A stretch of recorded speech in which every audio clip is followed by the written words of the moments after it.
إن الحمد لله نحمده ونستعينه ونستغفره ونتوب إليه ونعوذ بالله من شرور أنفسنا وسيئات أعمالنا من يهده الله فلا مضل له ومن يضلل فلا هادي له وأشهد أن لا إله إلا الله وحده لا شريك له وأشهد أن محمدا عبده ورسوله وبعد فالسلام عليكم ورحمة الله وبركاته حياكم الله جميعا وبياكم واسأل الله سبحانه وتعالى بأسمائه الحسنى وصفاته العلى أن يجعلنا هداة مهتدين غير ضالين ولا مضلين وأن يعلمنا ما ينفعنا وأن ينفعنا بما علمنا وأن يزيدنا علما. Nous continuons donc bifadlillah wa rahmatihi la traduction de بيان حقيقة التوحيد الشيخ صالح Al-Fawzan, hafidhahullah ta'ala. Et ici donc, nous sommes toujours dans la réponse aux ambiguïtés des personnes qui commettent, en revendiquant de l'islam, malheureusement, qui ont des ambiguïtés concernant le tawhid de l'adoration et qui prétendent donc pouvoir accomplir certaines choses qui sont de l'ordre du shirk de manière directe ou bien qui mènent au shirk et donc de manière indirecte. Et nous étions sur la mas'ala de at-tawassul. Nous avions cité dans notre cours précédent la mas'ala en lien avec le at-tawassul. Et ici, incha'Allah ta'ala, ce cours sera le dernier cours. Et afin donc de terminer dans cette assise sans trop s'étaler, incha'Allah ta'ala, à l'inverse de ce que je faisais dans les cours précédentes, où je lisais entièrement ce que le cheikh disait en arabe et traduisais entièrement ce qu'il disait. Inch'Allah ta'ala, ici, je me contenterai de traduire le sens global et général afin de gagner du temps. Et Inch'Allah ta'ala, cela ne changera pas le sens des propos du cheikh bi'idhnillahi ta'ala. Et on se rappelle donc ici, en voyant que le cheikh, hafidhahullah, il répond à des ambiguïtés. Donc dans ce livre, et c'est la raison pour laquelle j'ai choisi ce livre, c'est qu'ici le cheikh, hafidhahullah, dans ce livre, cette risala, qui est un livre très court qui fait peut-être 40 pages, ici le cheikh, dans un premier temps, il a ancré les fondements qui concernent le tawhid de l'adoration.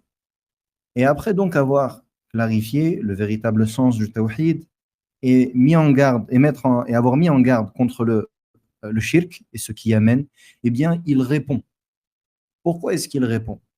Parce qu'ici il y a des personnes qui malheureusement se sont fait tromper par Shaitan et qui sont donc sur ce terrain qui est un terrain glissant, qui est celui de l'innovation.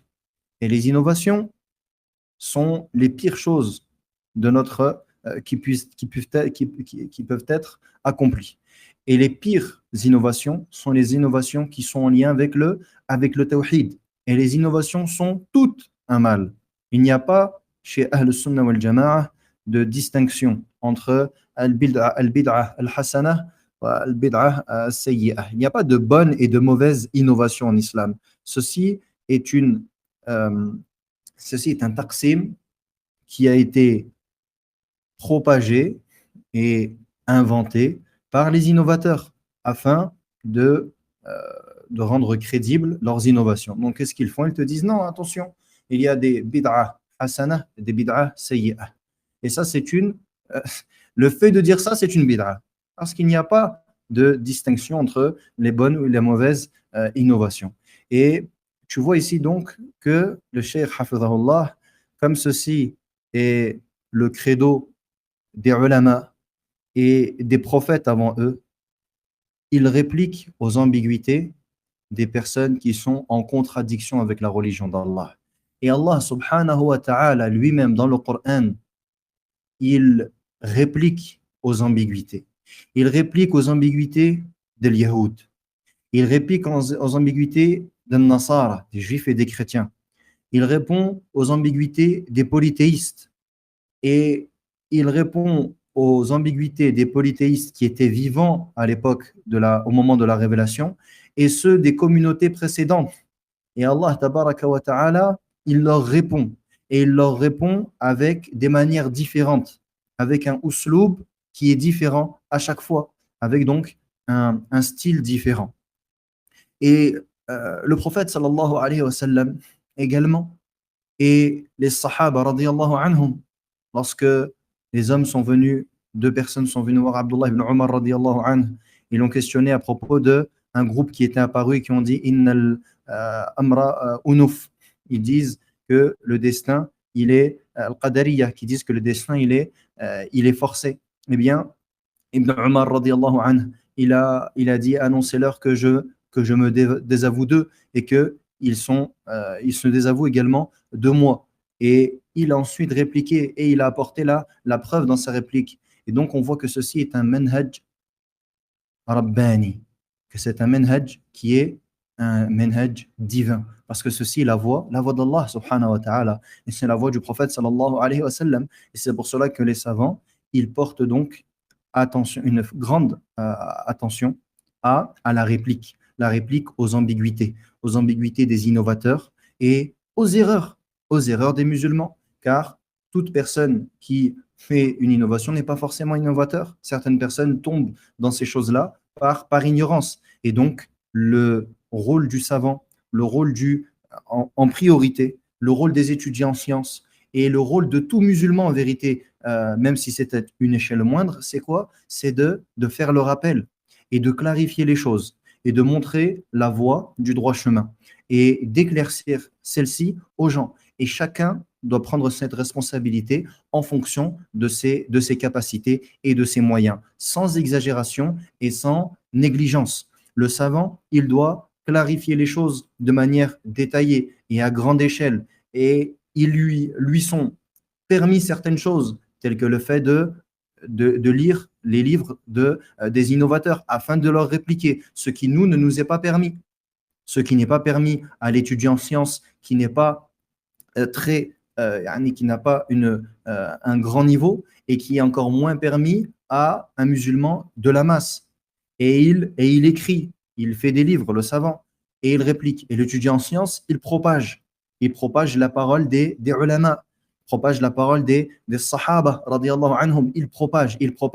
Et le musulman qui n'est pas étudiant, mais qui, alhamdulillah, qui connaît la vérité, eh bien, il se doit lui également d'essayer de propager cela autour de lui. Si tu vois tes parents, si tu vois tes frères, tes sœurs, tes enfants, ton époux, ton épouse, que tu vois les personnes de ton entourage qui commettent certaines choses qui sont en contradiction avec la religion, alors conseille-les, apporte-leur le bon conseil, clarifie-leur la vérité, essaye d'apporter les preuves autant que tu peux. Et ça, c'est la religion d'Allah, tabaraka wa ta'ala. Mais le fait de fermer les yeux et de dire Allah al-Musta'an, Allah ghalib, khair inshallah, ça ne fait pas partie de notre religion. وأنذر عشيرتك الأقربين. Allah Jalla wa Ala, il dit au prophète sallam et préviens tes proches, mets-les en garde. Et le prophète sallam dit ad-din an-nasiha, la religion c'est le bon conseil. قلنا لمن قال لله ولرسوله ولأئمة المسلمين ولعامتهم. Il dit le bon conseil c'est envers pour Allah, le prophète, les gouverneurs et la masse des musulmans. Il faut donc apporter le conseil aux gens de la masse. Il faut apporter le conseil comme il se doit avec la méthodologie qui est la méthodologie du prophète sallallahu alayhi wa sallam et des salafs de cette communauté. Ceci étant dit, la neuvième ambiguïté qu'aborde ici le cheikh Salih al-Fawzan, hafidhahullah ta'ala. Il dit تاسعا ومن شبههم تعلقهم ببعض الأحاديث التي ظنوا أنها تصلح حجة لهم كالحديث الذي رواه الترمذي في جامعه. Il dit la neuvième ambiguïté, c'est qu'ils s'accrochent à certains ahadiths qu'ils ont pensé comme étant bons en termes de preuves, pour justifier leur tawassul, comme le hadith qui est rapporté par At-Tirmidhi. Il nous dit que, d'après Uthman ibn Hanif, un homme aveugle allé voir le prophète sallallahu alayhi wa sallam. Il lui a dit, implore Allah qu'il me guérisse. Il dit, et le prophète sallallahu alayhi wa sallam lui a dit, si tu veux, je demande à Allah. Et si tu veux, tu patientes et cela est meilleur pour toi. Et il lui a dit, implore Allah. Alors le prophète sallallahu alayhi wa sallam lui a ordonné de faire ses ablutions et de les faire de la meilleure manière. Et de demander à Allah par ce dua. Allahumma inni as'aluka وأتوجه إليك بنبيك محمد نبي الرحمة صلى الله عليه وسلم إني توجهت به إلى ربي في حاجتي هذه لتقضى اللهم فشفعه في. Et il dit donc le dua que le prophète sallallahu alayhi wa sallam il a demandé à cet homme de prononcer, c'est ô Allah, je te demande et je me tourne vers toi par ton prophète Mohammed sallallahu alayhi wa sallam, le prophète de la miséricorde. Je me suis tourné vers lui, par lui, vers mon Seigneur, concernant mon besoin afin que tu l'exauces. Ô Allah, accorde-lui ou accepte son intercession pour moi. Et il dit donc ici,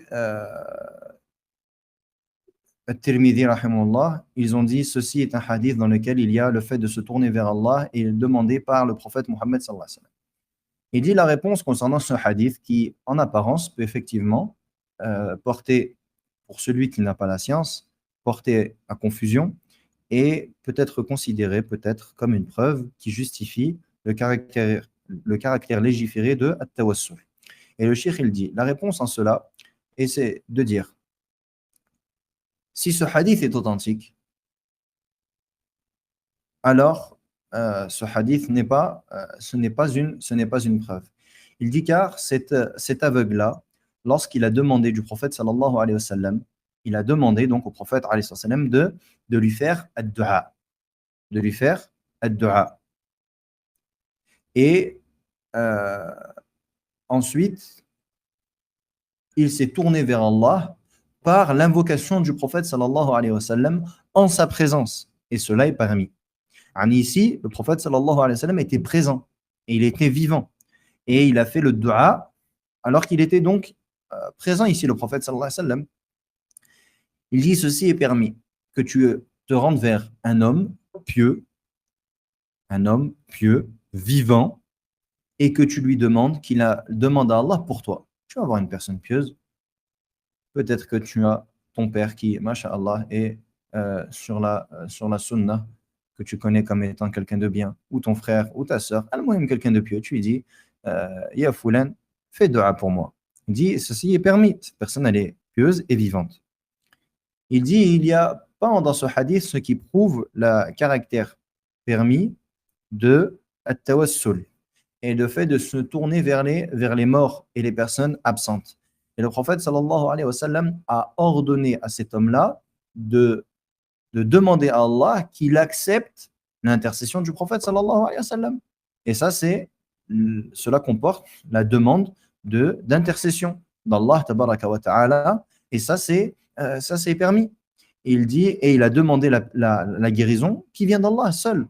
Et il n'y a pas plus que cela dans ce hadith. Il n'y a pas le fait qu'il est permis de se rapprocher de faire at-tawassul par des êtres vivants, ni de demander aux vivants, ni de demander à des personnes absentes.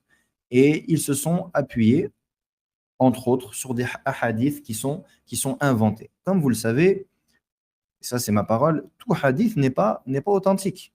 Tout hadith n'est pas authentique. Certains hadiths sont rapportés via des chaînes de transmission qui sont faibles, voire inventés. Et il faut donc s'assurer, avant de considérer la preuve qu'une personne apporte, qu'elle est bel et bien authentique et que celle-ci a bien été prononcée par le prophète Mohammed sallallahu alayhi wa sallam. Et ça, c'est quelque chose c'est une chose à laquelle il faut porter une grande attention. Certaines personnes, des fois, tu peux te retrouver à débattre. Un débat qui n'est pas voulu. Tu as conseillé une personne et la personne elle commence à débattre. Et elle t'apporte un hadith. Elle te dit, oui, regarde, subhanallah, il y a tel hadith. Et toi, tu vas te retrouver à faire quoi? À essayer de répliquer à ce hadith en disant oui, mais non, alors que peut-être que le hadith, il n'est même pas authentique. Donc, commence toujours par t'assurer que la preuve qui est apportée, elle est authentique. Et ça, c'est le credo des gens de l'innovation. La spécialité des gens de l'innovation, c'est d'apporter des preuves qui sont inventées et qui ne sont pas rapportées par les imams de la science du hadith et qui ne sont pas authentifiés par ces derniers. Et fais également attention, ce n'est pas parce qu'un imam rapporte un imam du hadith, tel que l'imam Ahmed, même l'imam al-Bukhari, rahimahullah, il n'a pas que, comme livre, il n'a pas que Sahih al-Bukhari. Naam, tous les hadiths qui sont présents dans Sahih al-Bukhari sont authentiques, sans exception. En revanche, l'imam al-Bukhari, rahimahullah, il a d'autres ouvrages.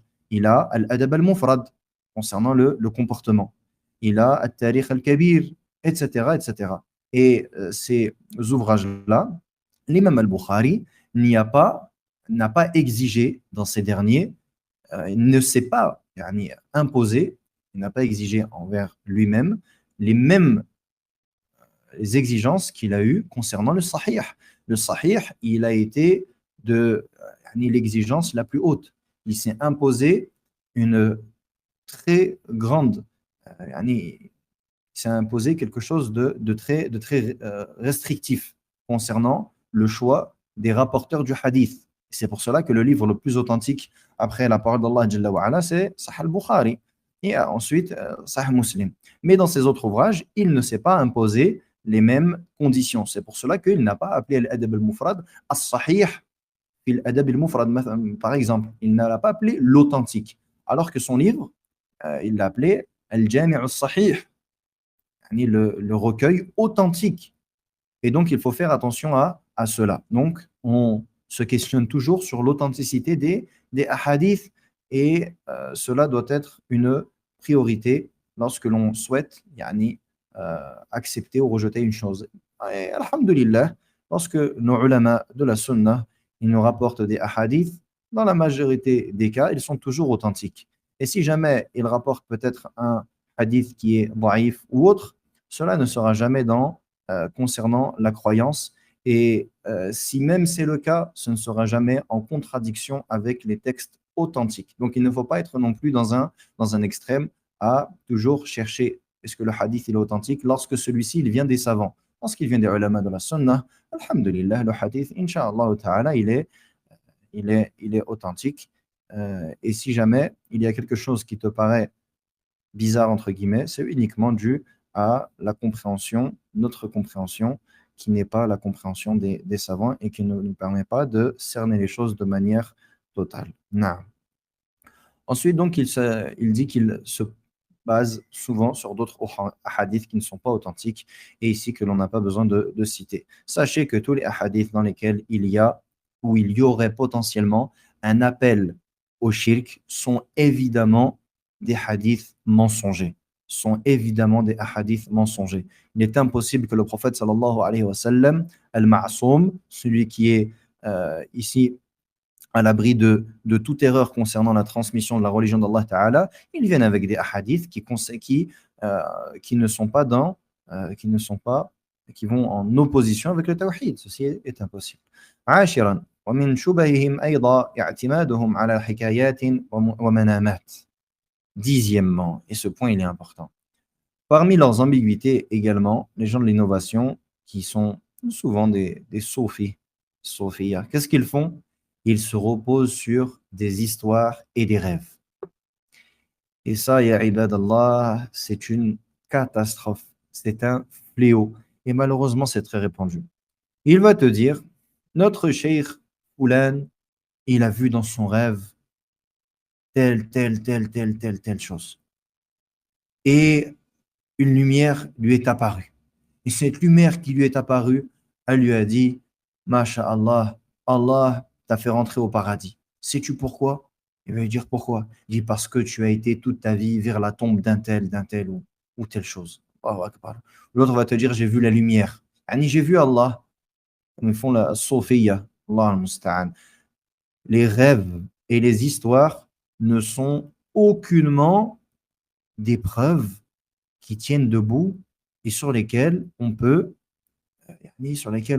construire des règles religieuses.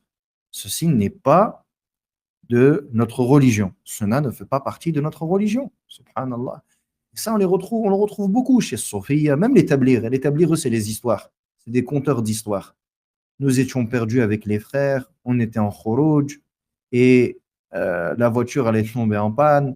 On s'est retrouvé au milieu d'une forêt, et sur l'arbre, il y avait un singe, et on ne savait pas où est-ce qu'elle était la qibla. Le singe, il nous a fait un signe pour nous montrer la. Allahu Akbar. Wallahi, c'est des choses qu'on a entendues d'établir, subhanallah. Wallahi, des hikayat, des histoires à dormir debout. Et vous pouvez trouver même Cheikh Suleiman Al-Ruhaili, hafidhahullah, il a une conférence dans laquelle il parle des tablirs et il cite certaines de leurs histoires comme ça qui, subhanallah, qui font rire parce que on dirait que c'est des blagues qu'ils nous racontent. Mais malheureusement, il y a des personnes qui croient en cela, qui croient en cela. Et donc, ceci n'est pas une chose sur laquelle on peut se baser. Le 11e point, الحادي عشر ومن شبههم الاستدلال بحصول بعض مقاصدهم عند الأضرحة ونحوها كقولهم إن فلان دعا عند الضريح الفلاني أو هتف باسم الشيخ فلان أو الولي فلان فحصل له مطلوبه. Il dit la neuvième ambiguïté, c'est prendre comme preuve l'expérience de certaines personnes par le fait qu'ils se soient tournés vers des tombes ou vers des mausolées et qu'ils ont réussi à obtenir ce qu'ils avaient demandé. Donc, tu vas entendre qu'il va te dire, un tel, il est allé vers la tombe de un tel et il a fait dua. Et le dua qu'il a demandé, subhanallah, c'est arrivé. Un tel, il est allé demander la guérison vers un tel. Et subhanallah, il a guéri. Allahu Akbar. Ou alors, il va te dire, il a appelé le nom d'un tel, Ya Wali Fulan, Ya Sidi Fulan. Et subhanallah, il a été protégé de ce qu'il a demandé. Et ça, c'est des choses qui sont très courantes. Ma'al asaf shadid. Et tu les vois, ils vont vers les tombes et tu leur dis, mais pourquoi est-ce que vous Ils disent, Wallahi, j'ai ramené ma fille, elle a fait dua et subhanallah, elle a guéri. Une autre femme, elle vient et elle dit, malheureusement, souvent les femmes sont touchées sont éprouvées par cela malheureusement, et parce qu'elles sont plus faibles et elles ont une tendance à pencher vers ces choses-là malheureusement plus fortes que les hommes, même si ça arrive évidemment chez les hommes et les femmes à la fois. Certaines femmes n'arrivent pas à avoir d'enfants par exemple, sont infertiles et qu'est-ce qu'elles vont faire? Eh bien, elles vont se rendre vers ces tombes-là, ou elles vont se rendre vers certains marabat, comme on peut les apprendre, ou un raqi, ou appelez-le comme vous voulez, un wali, sidi flan, etc. Et subhanallah, elle va aller chez un tel, et ensuite, elle va rentrer chez elle, et quelques mois plus tard, subhanallah, avec son mari bien sûr, elle a un enfant. Allahu Akbar. Et elle va dire, Wallahi, pendant des années, subhanallah, je n'ai pas réussi à avoir d'enfant, je suis allé voir un tel et j'ai eu un enfant. Et on peut trouver, avant même de se baser sur l'expérience, on dit tout simplement que ceci n'est pas à prendre en considération.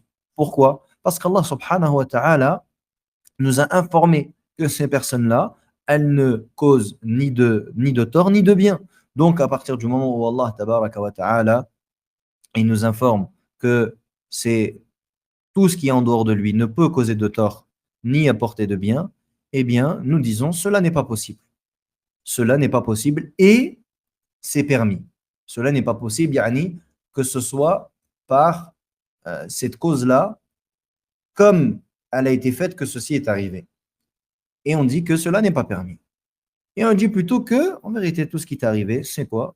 C'est peut-être que Shaitan, il est avec ce prétendu wali, et en vérité, ce n'est autre qu'un sorcier, et que cette personne-là, qu'est-ce qu'elle a fait? Eh bien, elle a cherché l'aide du djinn, et le djinn a aidé cette personne-là. Et ensuite, qu'est-ce qui s'est passé? Eh bien, la personne, elle a eu ce qu'elle voulait. Ou alors, Allah subhanahu wa ta'ala, il a éprouvé cette personne en lui accordant ce qu'elle voulait et afin de l'éprouver, afin de l'éprouver. Et la personne, elle n'a pas, yani, elle a été éprouvée et elle n'a pas su répondre, yani, elle n'a pas su se comporter comme ceci est, euh, comme ceci lui était ordonné par Allah Jalla wa Ala. Et donc c'est pour cela qu'il ne faut pas se baser sur cela. Et ceci n'est pas permis. Et nous nous arrêtons à la parole d'Allah Jalla wa Ala. Comme Allah Jalla wa Ala nous dit, وَمَن يَدْعُ مَعَ اللَّهِ إِلَٰهًا آخَرَ لَا بُرْهَانَ لَهُ بِهِ. Et celui qui implore une personne avec Allah, euh, qui n'a pas, pour laquelle il n'a aucune preuve. Et donc, le shirk, il ne repose sur aucune preuve. Le shirk ne repose sur aucune preuve légiférée et religieuse. فِي اللَّهِ شَكٌّ فَاطِرِ السَّمَاوَاتِ وَالْأَرْضِ. Alors qu'Allah Jalla wa Ala nous dit, est-ce qu'il y a un doute sur Allah, créateur des cieux et de la terre? Et si évidemment c'est non. يا أيها الناس اعبدوا ربكم الذي خلقكم والذين من قبلكم لعلكم تتقون. Ô vous les gens, adorez Allah, votre Seigneur qui vous a créé et ceux qui ont créé ceux qui étaient avant vous, qui a créé ceux qui étaient avant vous, afin que vous le craigniez. الذي جعل لكم الأرض فراشا والسماء بناء وأنزل من السماء ماء فأخرج به من الثمرات رزقا لكم فلا تجعلوا لله أندادا وأنتم تعلمون. Celui qui a fait pour vous la terre un firash et du ciel un toit, une construction, et qui a fait descendre du ciel une eau, et qui en a fait sortir, yani sortir de la terre par cette eau-là, des fruits pour rizq, comme vous. N'accordez donc pas à Allah d'associer alors que vous savez. Yani alors que vous savez qu'Allah Jalla wa Ala, il est celui qui donne, qui reprend, etc. et qu'il est celui qui mérite l'adoration. الثاني عشر, la 12e ambiguïté, زعم غلاة المتصوفة ومن يقلدهم أن الشرك هو الميل إلى الدنيا والاشتغال بطلبها. La 12e ambiguïté, les exagérateurs parmi les soufiyas et ceux qui leur ressemblent, qui les imitent, qu'est-ce qu'ils ont prétendu? Ils ont prétendu que le shirk, c'est le fait de pencher vers la dunya et de se tourner vers sa demande, la demande excessive de la dunya. Subhanallah. Le Cheikh il nous dit والجواب أن هذا يريدون به تغطية ما هم عليه من الشرك الأكبر الممتثل بعبادتهم للقبور وغلوهم في المشايخ. Il dit, Cheikh Hafidhahullah, et ils veulent par cela couvrir ce sur quoi ils sont comme shirk majeur, qui, se, qui est représenté dans leurs adorations aux tombes et leur exagération concernant le mashayikh. Et donc, subhanallah, ici, on voit que c'est une fausse définition du shirk. C'est une fausse définition du shirk. Et ça, malheureusement, tu l'entends même de certaines personnes qui ne sont pas des sophiyas, mais ils ne sont pas non plus des gens de la sunna. Et tu vois que c'est des prédicateurs. Et lorsqu'ils viennent à expliquer le shirk, ils t'expliquent le tawhid en 20 secondes. Tu dois adorer que Allah subhanahu wa ta'ala. Et ensuite, il te dit, et surtout, mes frères, le tawhid, ce n'est pas que ça. Le tawhid, c'est également le fait de délaisser la dunya. Parce que celui qui exagère dans le fait de courir après la dunya, c'est du shirk. Et il rentre là-dedans et il te fait 30 minutes là-dessus. Il a fait 20 secondes sur le cœur du problème, qui est le fait d'accorder l'adoration à autre qu'Allah Jalla wa Ala, et qui est du shirk pur, et qui fait que celui qui meurt sur cela est voué à l'enfer éternel. Donc il laisse cela pour 30 secondes, une minute, et il te fait une conférence de 50 minutes sur le fait de délaisser la dunya. Pourquoi? Parce que ça, c'est du shirk que ça amène au shirk. Lèche. Ça, c'est quoi? C'est le fait qu'ils ont. Donc, ça, c'est pour les gens qui ne sont pas des sophia, mais qui apportent quand même ces choses-là. Ça, c'est parce qu'ils sont trompés et qu'ils n'ont pas compris le tawhid et qu'ils n'ont pas compris le véritable danger du shirk. Et de l'autre côté, je crois que ça a coupé. Est-ce que vous m'entendez toujours? J'ai l'impression que ça a coupé un moment. Est-ce que vous m'entendez? euh, Je ne sais pas si vous m'entendez. Si quelqu'un peut me... Est-ce que vous m'entendez? Si quelqu'un peut m'envoyer un message pour me dire qu'on m'entend bien, barakallahu fikum.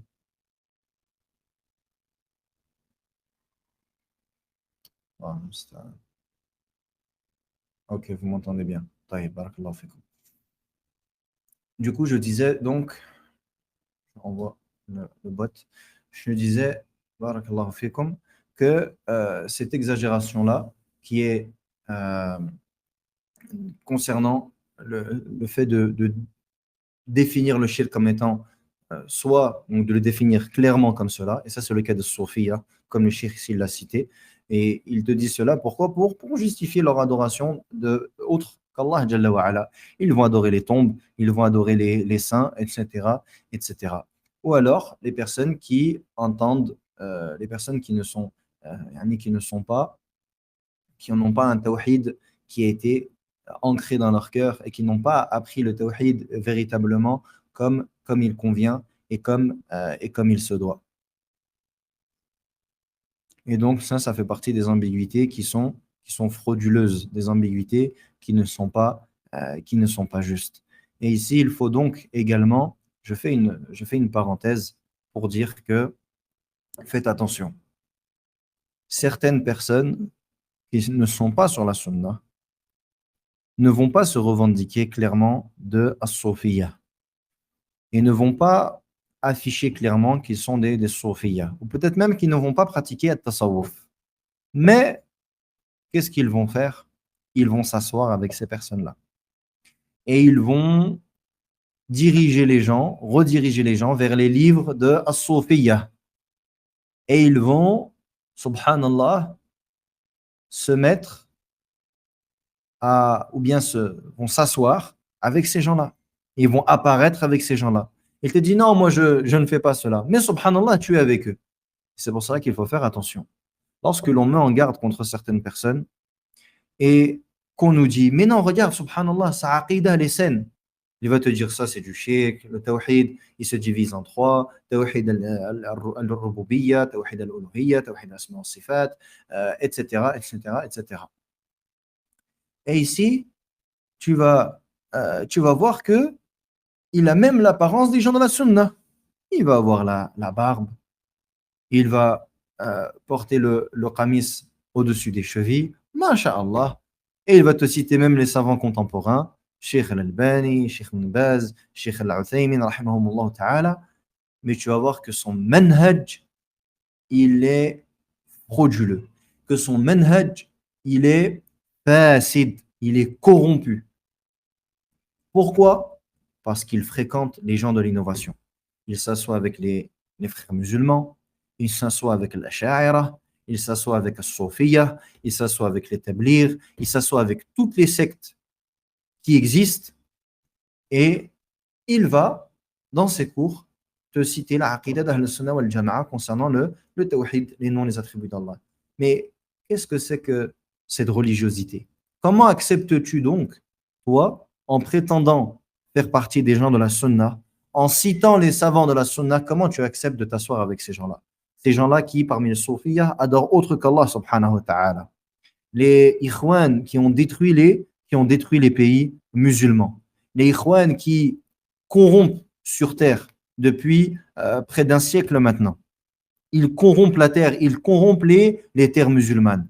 Ils détruisent les économies. Ils font couler le sang des musulmans. Et toi, tu t'assois avec ces personnes-là.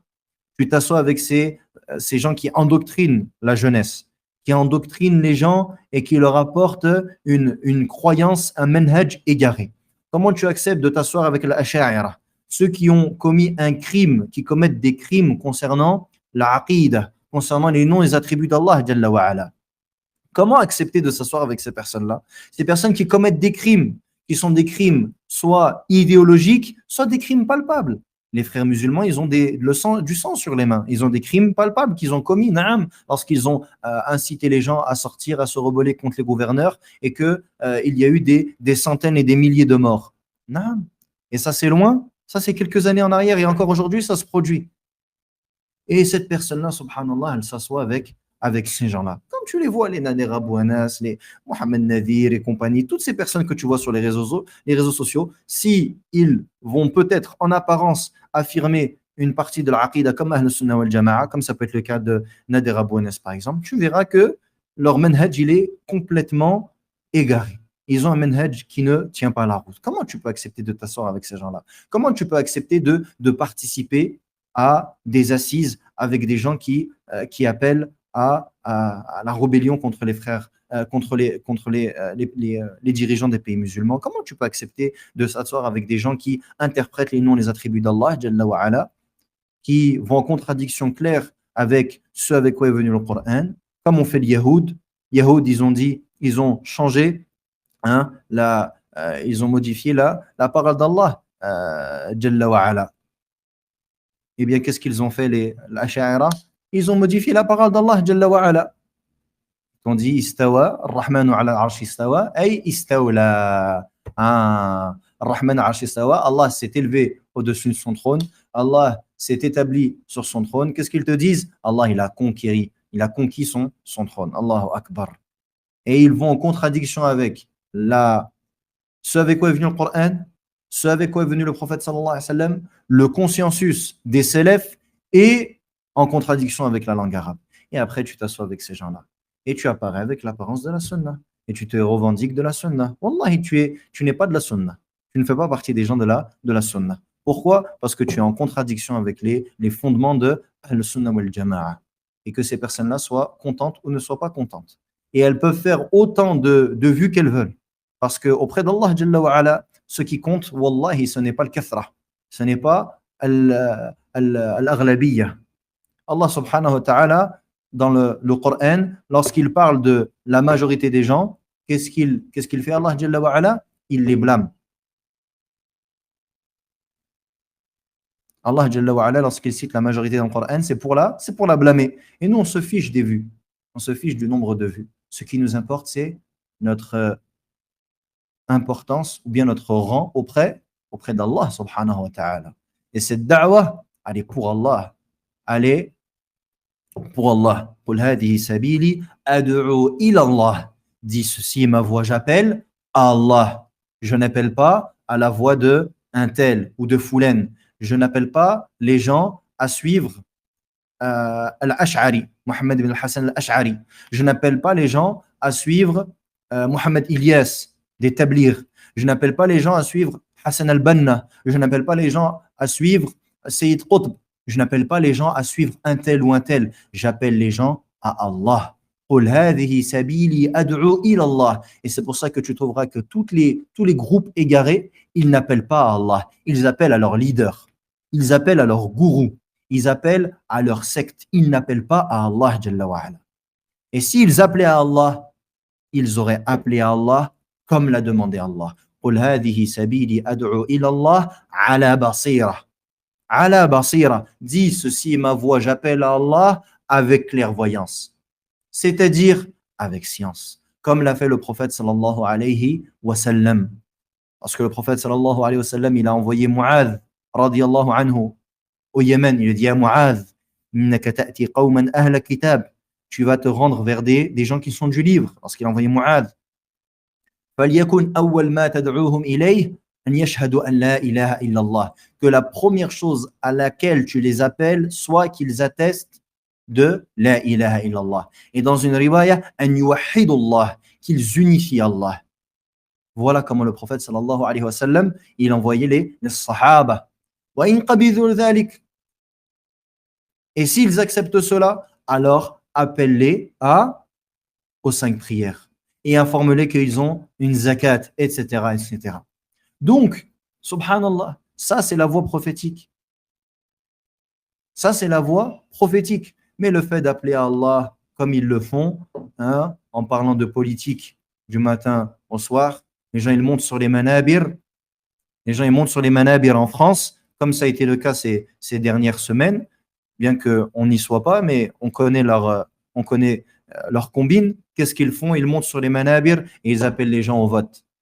Et certains même, wallahi, ils vont extrêmement loin. Et ils vont te dire, celui qui ne vote pas, il a trahi le dépôt, il a trahi la religion d'Allah, il a trahi les musulmans. Allahu Akbar. Celui qui te dit je ne vais pas voter parce que cela relève du shirk ou bien du kufr, parce que je vais rentrer dans un système démocratique qui repose sur le fait de juger par autre que les lois d'Allah et qui est de l'ordre du kufr, eh bien, moi, si je te dis je ne vais pas voter pour ces raisons-là, tu me dis tu as trahi la religion d'Allah. Shalillah. Qu'est-ce que c'est que ces choses-là? Et ça, c'est lorsque l'appel à Allah, il n'est pas fait sur la méthodologie des salaf as-salih. C'est pour cela, mes frères et sœurs, prenez garde à ces gens-là. Prenez garde à ces gens-là. Et on n'a pas peur de mettre en garde contre ces derniers. Et on met en garde, et bidnillah, on mettra en garde jusqu'à ce qu'Allah, Jalla wa ala, bi'idhnillahi ta'ala, il reprenne notre âme. Et on défendra la sunnah. On défendra la sunnah avec laquelle est venu le prophète sallallahu alayhi wa sallam. Et on sera comme vous nous avez décrit. Il n'y a rien à faire. Ils aiment bien décrire les salafiyyin de cette manière-là. Ils disent il n'y a rien à faire avec ces gens-là. Ils vont vous déclarer une guerre sans fin. Wallahi, certains innovateurs, ils disent ça. Plus même. Ils disent ça. Ils disent tu verras, ces gens-là, il n'y a rien à faire avec eux, ça ne sert à rien de parler. Leur guerre, elle ne s'arrêtera pas. Naam.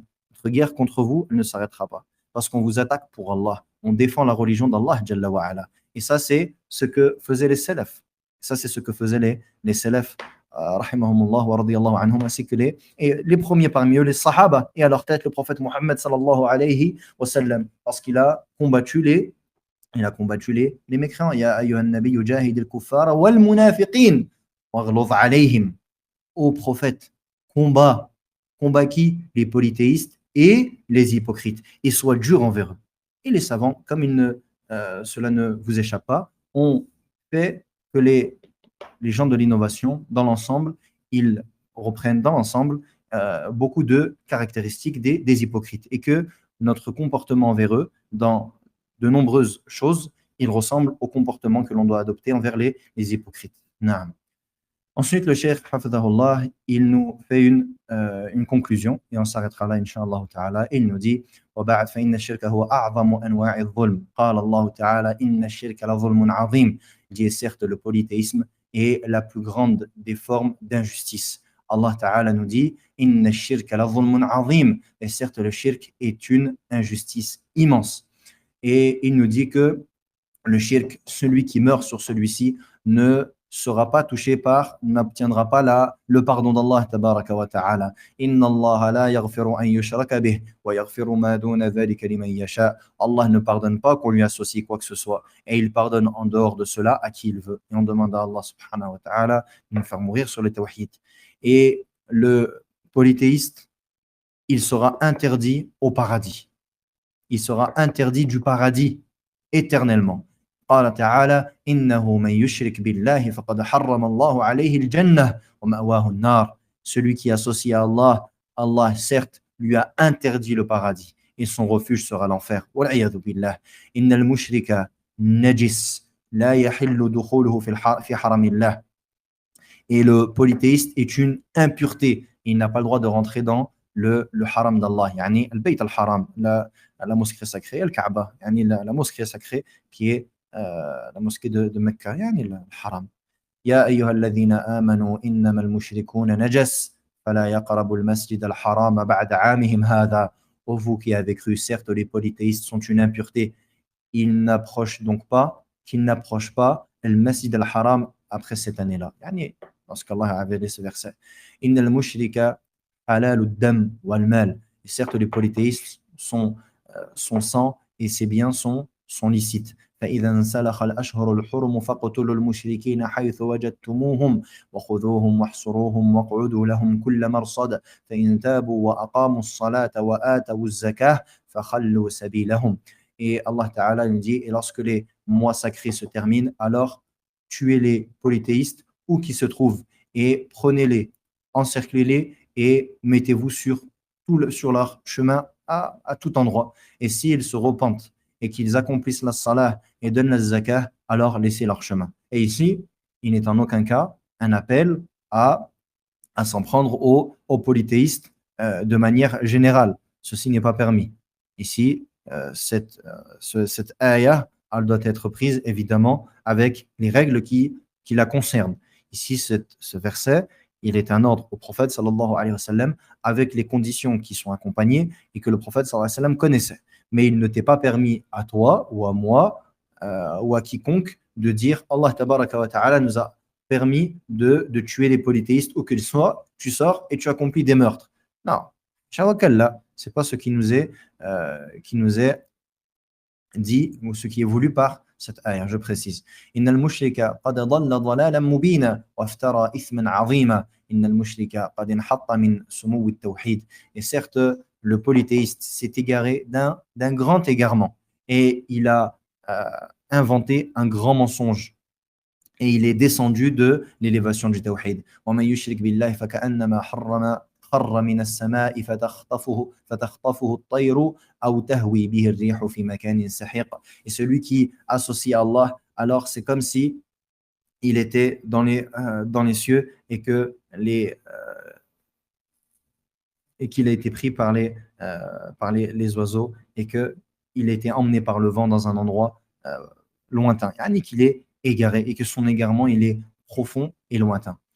Innal mushrika la tahillu munakahatuh. Et le polythéiste, il n'est pas permis de se marier avec lui. Il n'est pas permis de se marier avec le mécréant. Wala tankahul mushrikati hatta yu'min. Allah nous dit, et n'épousez pas les polythéistes jusqu'à ce qu'elles croient. Wala amatum mu'minatun khayrun min mushrikatin walau a'jabatkum.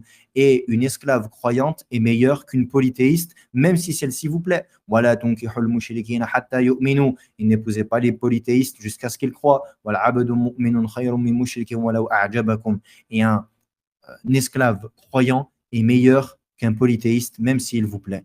Innal mushrika la yuqbalu minhu 'amalun wa la tasihhu minhu 'ibadah. Et le polythéiste, aucune de ses œuvres n'est acceptée et aucune de ses adorations n'est valide. وَلَقَدْ أُوحِيَ إِلَيْكَ وَإِلَى الَّذِينَ مِنْ قَبْلِكَ لَئِنْ أَشْرَكْتَ لَيَحْبَطَنَّ عَمَلُكَ وَلَتَكُونَنَّ مِنَ الْخَاسِرِينَ. Et nous avons certes révélé que celui qui associe à Allah, alors ses œuvres seront annulées et il fera partie des perdants. وَلَوْ أَشْرَكُوا لَحَبِطَ عَنْهُمْ مَا كَانُوا يَعْمَلُونَ. Et s'ils avaient associé, et si Allah tabaraka wa ta'ala, il parle des prophètes, il dit s'ils avaient associé, alors l'ensemble de leurs œuvres auraient été annulées. نعوذ بالله من الشك والشرك والكفر والنفاق وسوء الأخلاق وسوء المنقلب في المال والأهل والولد. اللهم أرنا الحق حقا وارزقنا اتباعه وأرنا الباطل باطلا وارزقنا اجتنابه.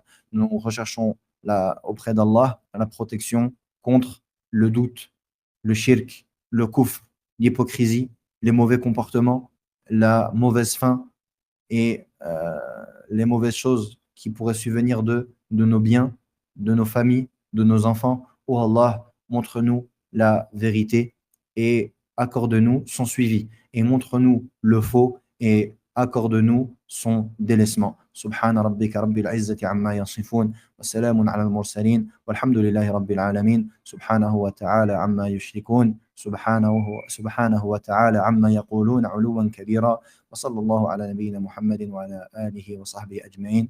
Assalamu alaikum wa rahmatullahi wa barakatuh. Et ceci est la fin donc